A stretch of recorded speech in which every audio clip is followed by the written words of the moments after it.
searching of the Chametz, which is very important. The Ramah in Shulchan Aruch cites there's a custom that we put out 10 pieces of bread at various locations before we search for the Chametz. On a Torah level, the Torah tells us that one is not permitted to possess Chametz on Pesach. Even visually you don't see it, even if you're not going to eat it, even if you're not going to benefit from it. You're not permitted to possess Chametz on Pesach. And if one does possess Chametz on Pesach, one is in violation of a negative commandment. Every moment you possess that Chametz, you're in violation of an additional negative commandment. Torah says you're not permitted to possess Chametz on Pesach. So therefore there's a mitzvah to rid your domain of the Chametz. The Torah tells us, Tashbisu somni batechem. You must remove the Chametz, whether it's bread, whether it's spelt, any of the grains, if they're leavened, they have to be taken out. You're not permitted to possess it. So let's say a person has crackers, cereal, bread. You have canned goods, which has some chametz ingredient within it. It's referred to as taruvas chametz. There's a mixture.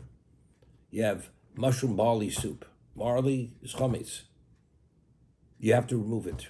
We'll discuss about selling it. You're not permitted to own it during the holiday, the festival of Pesach. It's not permitted to be yours. So what do? So we search our domain the 14th night of Nisan. We search any location which during the year Chametz could have been brought there, into that room, into that domain. That domain has to be searched to make sure there's no Chametz there. Now, there's an argument between the early commentators. The searching of the Chametz, is that a Torah law, or is that a rabbinic law? Because in the text of the searching, which is written in the Agora, and the Mishmur says, although we say in Aramaic, you must understand the Aramaic. Because if you don't understand the Aramaic and you say the words, and you do possess Chametz, you're going to be in violation of possessing the Chametz. I'll give you an example. If one possesses the Chametz belonging to a non-Jew, or to another Jew, it's not yours, and you have no responsibility, no liability as a custodian, and it's in your domain, you're not in violation of possessing Chametz, because it must be yours. Because the Torah tells us, Lo yirah l'chosor, Lo yirah l'cho Chametz. L'cho means it must be yours. If it's not yours, although physically it's in your possession, in your domain, one is not in violation on the Torah level of having it in your domain. It's only if it's yours. And if it's not in your domain and it is yours, regardless of where it is, you're in violation because you own that chametz during the festival of Pesach. Therefore, what do? So part of the text of the searching is we nullify the chametz. It's called the nullification of the chametz. How do we nullify it? So we say two things in our text. We say it should be hefker, ka'afradara. It should be ownerless. We use the word ownerless, like the dust of the earth. So once you say it should be ownerless, that means you've disowned it. So even if it may be somewhere in your domain, if you disown it, even if it's there, it's no longer yours. So if it's no longer yours, you're not in violation of possessing chametz, because it's only the chametz which is yours, are you in violation of having during the Yom Tov, during the festival of Pesach. So let's understand. So once you've disowned it, what do we have to search? Just disown whatever chametz that may be in your domain, just disown it. So the commentators explain, because there's a concern that since throughout the year we do eat chametz, and we're accustomed to eating chametz. So therefore, if you may come upon it during the Yom Tif, you may come to eat it. So as a rabbinic fence, Chazal say, the rabbis say, it's not enough just to disown it and even to remove it, because what happens if there may be chametz which you didn't locate, and during the festival you may come upon it? It becomes a problem because you may eat that chametz. Therefore, we search our domain in the locations where chametz may have been brought during the year, that in case you come upon it, there's no chance you may come to eat it, which we're accustomed to eating chametz throughout the year. Therefore, we search it the 14th night. You must use a light. The Mishnah is a candle light, a single wick light, not a torch. A multi-wicked candle is not permitted. Why? That since you have to search in the crevices and the crannies, so if it's a single wick light, first it's a smaller fire, and one's not concerned, you may actually set the house on fire. You have a multi-wick wick candle, you have a problem because it's actually, you're not going to go into the smaller locations because you'll be concerned. So you're not going to do a proper searching. That's one reason given. The other reason given is that a double-wicked, a larger light, it casts a shadow. A single-wicked light, flame, doesn't cast the shadow. So therefore, it doesn't cast the shadow, so you'll be able to see and locate. If there is chametz in these crevices and crannies, you're going to be able to locate it, okay? These are the two reasons given why it should be single and not double. However, today we have a flashlight. So it's cited that purely for the sake of custom, you start with a candle. But factually, if you have a flashlight, to do a more thorough searching and more responsible searching, you should use a flashlight and not a candle. Firstly, a flashlight, you're able to cover a much larger area with just shining on that area.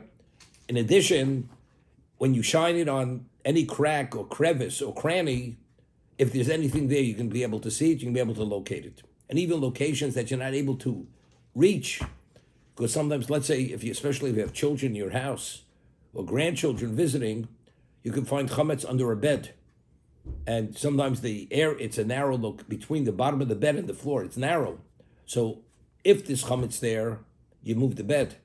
But how do you see if there's chametz? If you take the flashlight, you just shine it under the bed, you'll be able to see, even at a distance, whether there's what to remove from what's under the bed.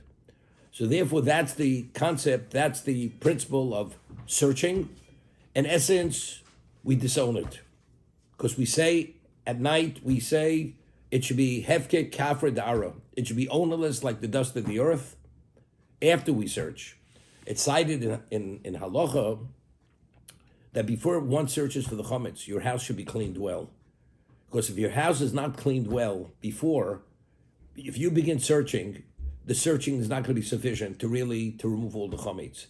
This was speaking post-cleaning, and the house has been cleaned immaculately. There may have been something that you may have overlooked when you cleaned, so therefore now we search with the candle, the flashlight. This will guarantee that you will not find anything in that location which chametz was brought during the year. And that's the way it should be done. First you do the house cleaning, do it well, and then afterwards you go and you search with the candle or with the flashlight. Now, at nighttime, the text is, what do we search for? You're permitted to eat chametz the next morning until a certain hour. So we nullify the chametz, the lo chazite. In Aramaic, it means the chametz we did not locate it. We did not see.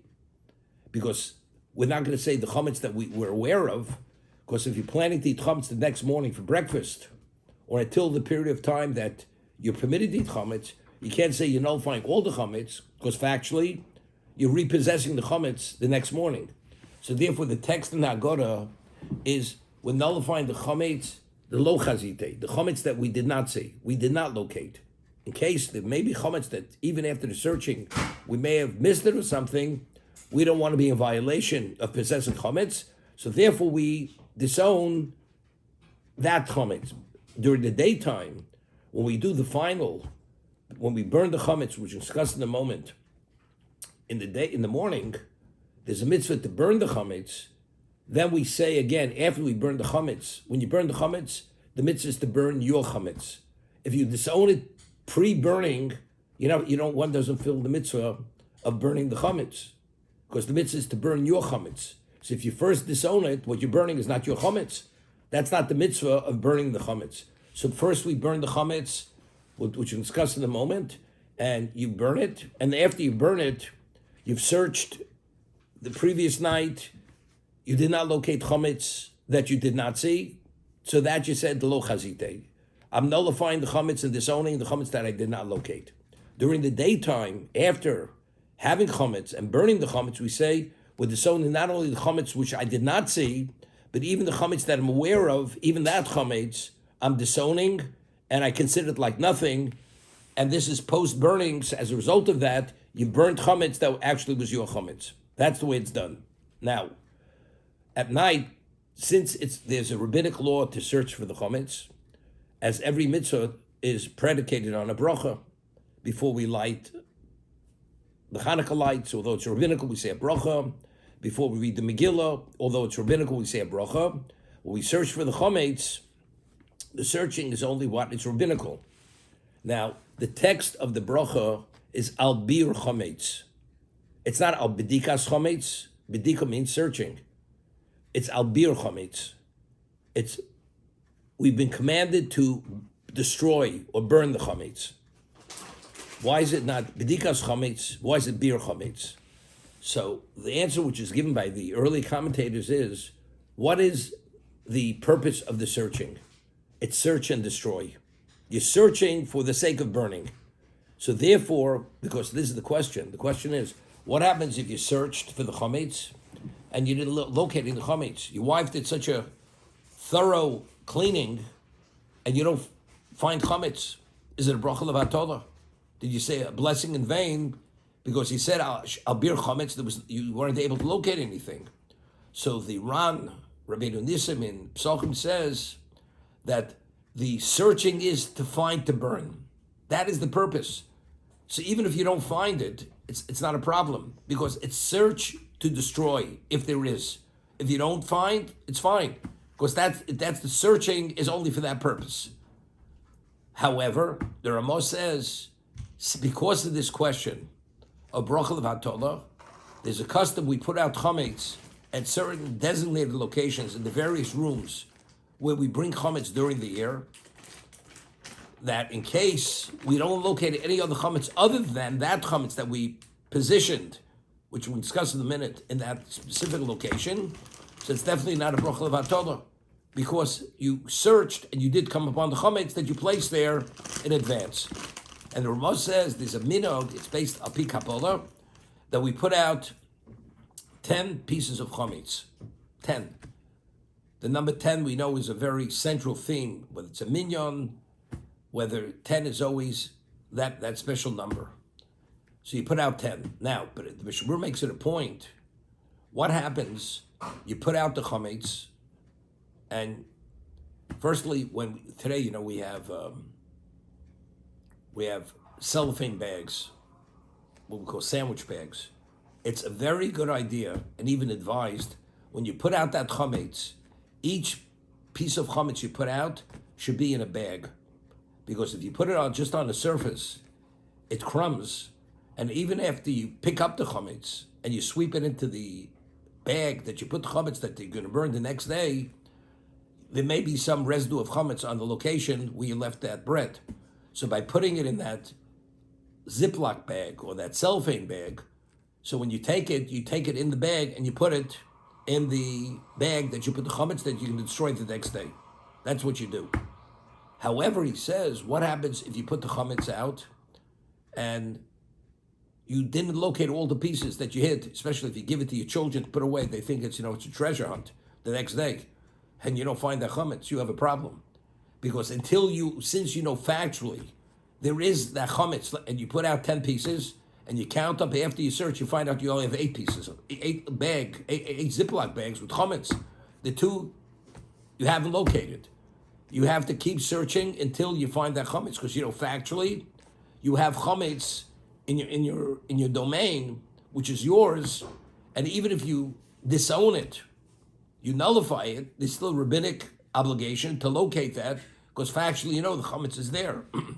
It's only after you've searched thoroughly and you believe you came upon all the chametz, you fulfill your obligation of searching, even post nullification, disowning.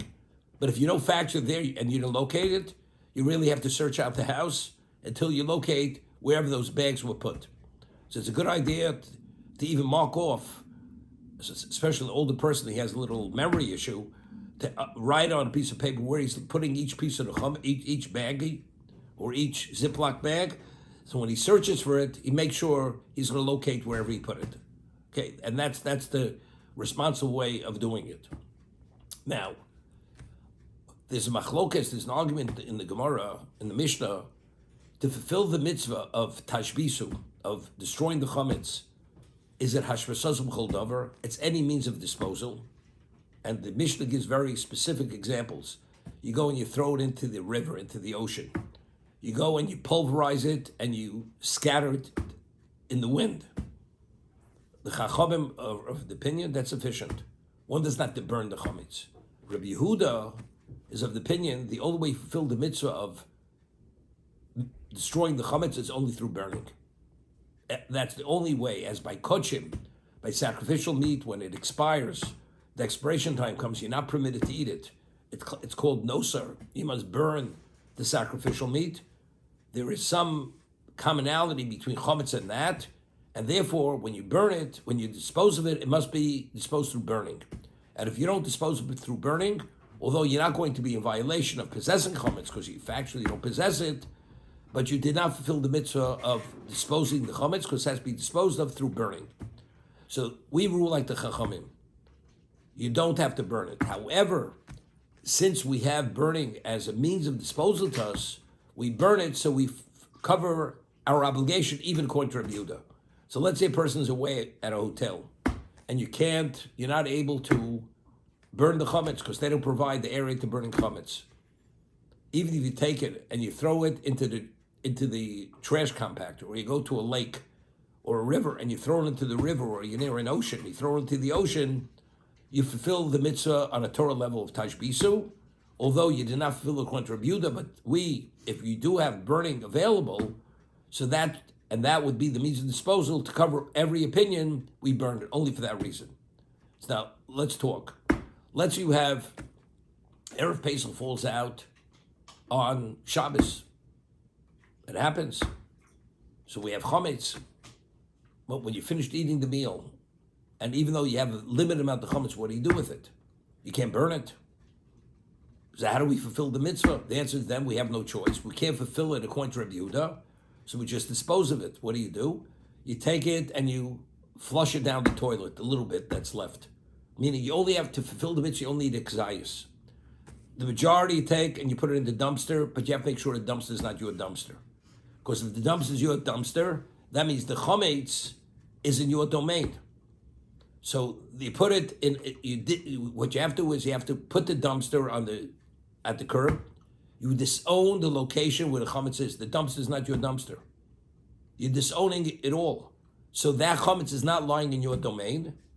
And then afterwards, you take a kazayas, only a kazayas, and you dispose of it by flushing it down the toilet or putting it down the drain. Since that's a means of disposal, you have no choice. You're not able to burn it. That's the way you fulfill the positive commandment of disposing of the chametz, according to the chachamim. And that's the way it's done. Now, when you burn the chametz, as I say, you have to, if you disown it or nullify it before you burn it, one does not fulfill the mitzvah, because the mitzvah is to burn your own chametz. It's no longer yours. So we first burn it, and then we say the kol chamira, any type of leavened product, whether I see it or whether I don't see it, I'm aware of it, not aware of it, I disown and I consider it, I disown it, and it's like the dust of the earth. That's the way it's done. Now, very often, if you have, in certain communities, the fire department oversees the burning of the chametz. And they have a designated area, you go there, and you take your chametz, and there's literally tremendous large fire burning, and just throw in there, it's burnt immediately. However, if you have if you do it on your own and you burn in your backyard, sometimes to get the fire going, it's not so simple. So what do? Some people, they take lighter fluid and they put it on the chametz, and on the bread, and then they ignite the bread, which is absorbed with lighter fluid. If one does that, one does not fulfill the mitzvah of burning the chametz. Why? Because the chametz you burn has to be fit for animal consumption, that a dog would eat it. And if it's no longer fit for animal consumption, you're permitted to possess that on Pesach, because that's not considered possessing chametz. So if you first bring it to an inedible state that even a dog would not eat it, you have an obligation to burn that or dispose of that. So if you put the lighter fluid, let it be on the paper, the wood, or whatever you're using as the fuel, and then afterwards, once you get the fire going, then you put the chametz into that fire, and that's the way you dispose of. In some communities, people, they bring like literally large bags of chametz. They take all the chametz in the house, whether it's cereal, crackers, pizza, and they think, this is the way you dispose of your chametz. No. You only have to burn a kazayas. A kazayas is a very small volume of chametz. You take that, you put it into the fire, you fulfill your obligation of burn chametz. The rest of your chametz, you put it in the trash compactor, take it out, and put it at the curb, disown that location. And if they pick up the trash the day before, make sure just to get rid of all the chametz, that they'll take it earlier, the sanitation department.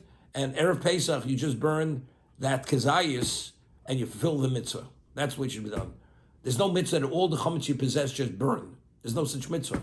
The mitzvah is to burn a kazayas of your chametz. So if you burn only kazayas, it's sufficient that you fully fulfill your obligation of disposal of the chametz through burning or any other means of disposal. So it's not necessary to bring literally shopping bags of matzah during the year, cereal, crackers, or whatever you do. That's the way you should do it. Nothing more than a kazayas, a little more than a kazayas is fine. And usually it's done, you take the 10 pieces that you gathered during the bedika, which is not that much, and those are the pieces that you burn, and everything else is just disposed of in the trash. But you make sure it's not in your trash can, which is in your area which you normally store the trash. It shouldn't be kept there. Your obligation of searching is only if the domain is your domain. What happens if you're going away for Pesach? And the contract which the rabbi writes up when he sells the chametz to the non-Jew, the rabbi is only your agent to sell the chametz on your behalf. You're not selling your chametz to the rabbi. What's the rabbi going to do with your chametz? You're appointing him to be your agent that he should transfer the chametz into the domain of a non-Jew. But let's say you have certain chametz that we sell, and you store it in your house. You have a closet, and you put in that closet items that we sell. See, it's not so simple you could sell everything. There's a chumrah, we don't sell bread and crackers, which we call chametz gomer. Flour, or if it's a mixture, like I mentioned, mushroom barley soup, it's not all chametz, it's a mixture, we sell that. Now, what do you do with it? The non-Jew doesn't have a warehouse. He's able to store all the chametz that he purchases from the rabbi. So we put it in a designated location in our homes, and we mark that location, that closet, or whatever that storage location is. We mark it with some kind of marker, meaning a piece of tape or a piece of string. You tie it off, and you sell the domain. It's not only selling the chametz in that closet or in that cabinet to the non-Jew, the location in which that chametz lies, you're selling the location to the non-Jew for the holiday period. So as a result of that, the chametz is not in your domain, because if you sell the chametz to the non-Jew and it's in your domain, it's all the problem. Rabbinically, you're not permitted to have your domain, because you may come upon it, you may eat it. So not only do we sell the chametz to the non-Jew, even the location which it lies in, the location we're also selling to the non-Jew. And then we tie it off. Therefore, that location, you've made a clear indicator, is off limits to you during the holiday, and you will not go there. So if you sell the location, you have no obligation to search it. So if you're going away for the holiday, for Pesach, Within 30 days, if you within 30 days of Pesach, you have an obligation of bedika. You must search rabbinically. So what do? If you're going with the Pesach, you sell your house. You sell your whole house. You sell your apartment. Once you sell your apartment, you have an obligation of bedika. You don't have to search it. But however, since you have an obligation to search your domain, doesn't say the whole domain, it's the domain which is your domain, you leave the easiest location in the home, which during the year, let's say once during the year, you brought chametz into your bedroom. So you know clearly you're not going to find anything in the bedroom. It's the easiest room to search. The rest of the house you sell to the non-Jew. See, initially you don't even have an obligation to search it, because you only have an obligation to search your domain. It's not your domain. The bedroom, which clearly you have, since you did bring chametz during the year there, you have an obligation to search that room. But you realize you could search it, in 5 minutes. You could search it's not in your drawers of your dresser or anything. So therefore, and that's all you do. You sell the house to the non-Jew. You have your car. Your car has to be searched. Your car is parked in your driveway, or your car is parked in your garage, indoor garage. When you sell, you write the contract, you identify the location where the car is located, you're selling the car. Once you sell the car, you have no obligation to search the car. You sell your home, you have an obligation to search your home. Let's say you're going to a hotel. Though, if you arrive at the hotel before the 14th night, do you think they really search every room in the hotel? They have they rent the hotel, they lease the hotel for the holiday, and they have the chambermaids, they clean the rooms. But cleaning the rooms is not sufficient to fulfill the obligation of bedika. If you're in the domain during Pesach, let's say you travel and you go into a hotel room, or you stop off somewhere, you stay there. The moment you pay for that night, you have an obligation to search out that room, even during Pesach, that hotel room. So you have to have a flashlight with you, open the drawers in the dresser, and make sure there's no chametz there. And take that flashlight and sweep the room with that light to make sure there's no chametz. If you rent a car in Chol Hamoed, even though the car rental company will clean that car well, but in terms of bedikas chametz, it's not enough just to clean something well. It has to be searched. Since it's during Pesach, it has to be searched. And so therefore, let's say you're leaving and you can arrive at the hotel on the 13th, before the 14th night, especially if you're traveling from out of town. Very often you arrive a little bit earlier. You could fulfill your obligation of bedika in that hotel room. Since you're going to be in that hotel room the 14th night, you could sell your house totally. You don't even have to search your bedroom. You're selling your house totally, and you fulfill the obligation of bedika in that hotel room that you'll be there for the 14th night. But it's better to do the one room in your house because you haven't yet come to that hotel room, and therefore you have no obligation to search that room until it becomes yours. So when you move into the room, that's when they give you the room. When you check in, that's when the room becomes yours. So the way it's done, you search out the easiest room in your home, sell the rest of the home, and when you come to the hotel, make sure to have a flashlight with you to search out that room that you're staying in. So if it's traveling, if you burn the chametz before the 14th, one doesn't fulfill the mitzvah of burning chametz. So if you even if you burn it on the 13th, it's not going to help you. So people, they take a small amount of chametz, and when they travel to wherever they take that chametz with them, and they burn that chametz where they are, or when they come there, they acquire a little bit of chametz, and they take that chametz the 14th in the morning, and they burn the chametz in the 14th in the morning. That's what they do. And that's how they fulfill the obligation of burning the chametz. That's the way it's done. Right. For those of us who fulfill the mitzvah of lechem only and are staying home, the question is, with chametz gomer, like crackers or flour. Now, flour is not chametz gomer. Chametz gomer means it's chametz that's edible. You can't eat flour. Okay. So say crackers or things like that, cookies, cereal, whatever. Cereal. Can you simply put that in a pantry cabinet and lock it off? Put it this way: the in way, kitchen, or the way, the way. do you have to throw it out? Let me explain to you. You know, whenever you sell the chametz, there's always a question that, are you really sincere? Let's say a person has a small amount of chametz, small amount, and you sell it. I mean, are you really selling it? A person has a half a bottle of ketchup, which has vinegar in it. It's chametz, or mustard, or half a bottle of pickles, and you have it in the refrigerator. You close off the refrigerator. Do you think anybody is buying half a bottle of ketchup or pickles or any of that? You know, even in terms of the Naju, if you give it to the Naju, takes it and you give it to him, he takes it. It's irrelevant. But if you have it in your domain and you itemize it, and that's what you're selling, it's almost like the whole thing is almost a joke, right? So it's not so simple. So when we're dealing with chametz gomer, absolute chametz, we don't play games with that, for sure not. So the way it's dealt with is this: if you have a substantial amount of chametz, if you add up the cereal and the crackers and the pizza dough and everything else, it comes out to be a significant amount of money. We rely on the leniency, we do sell it. Because like you're selling a lot of chametz. I don't mean a lot. When you buy a lot of something, you purchase something by lot, not by the piecemeal. So when you're selling something which is substantial, we rely on leniency. We sell even chametz gomer, even if it's absolute chametz. But if it's an open box of cereal, an open box of crackers, that we throw out. That's the way it's done. Some people just sell everything. Whatever is there, they just sell, and they have who to rely on. It's not a problem.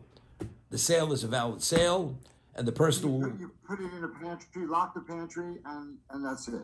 You're selling the chametz in that, but you have to it's in that pantry, and you lock the pantry, the domain, and you're selling the domain. You're leasing the domain of the pantry to the non-Jew, so that chametz is not lying in your domain. Correct, and the same thing with the liquor, the expensive liquor we have. Everything you put the Lock liquor. that off right. You sell liquor. We sell liquor. We sell a lot of things. Right. You know. There's a basis to be machmir, to be stringent regarding something which is absolute chametz, which is edible as chametz, as a cracker, cereal, bread, that kind of cake, any of that kind of thing. Rabbi, you also didn't mention this year, but you mentioned in the past, when we say the bracha of beer chametz, that we should not speak for the 20 or 30 minutes that it takes to go search unless it's related to Correct. the mitzvah of beer. That I quoted, the Mishnah says that, because again, when you're engaged in a mitzvah, you shouldn't speak. The main thing, it's not because it's a hefsek. It's because once you speak, you can be distracted, and during that moment of distraction, you may overlook something, and you may not search properly. The main thing over this is the distraction. That's why you shouldn't speak. People, they get engaged in conversation. They'll take a phone call in the middle. Also, oneself, the obligation of searching is, let's say it's your home. It's not your children's home. What you do is you get your children, but they have to be adults. You appoint them as your agents. So they assist you in searching the house. So when they search the house, it's the equivalent you're searching the house. Based on the laws of agency, so therefore a woman could search the house. As long as it's an adult. Children are not relied upon to search. They can't be an agent, and there's always a question. They may not do it thoroughly or responsibly. They have a child, but let's say you have an adult. You have an adult, and you ask him to search. He may not do it responsibly. So it has to be a person who takes it into consideration, understands the seriousness of it, and he will address it as a responsible person. Rabbi, since you were talking, mentioning brachas, I just want to go off topic a little. I think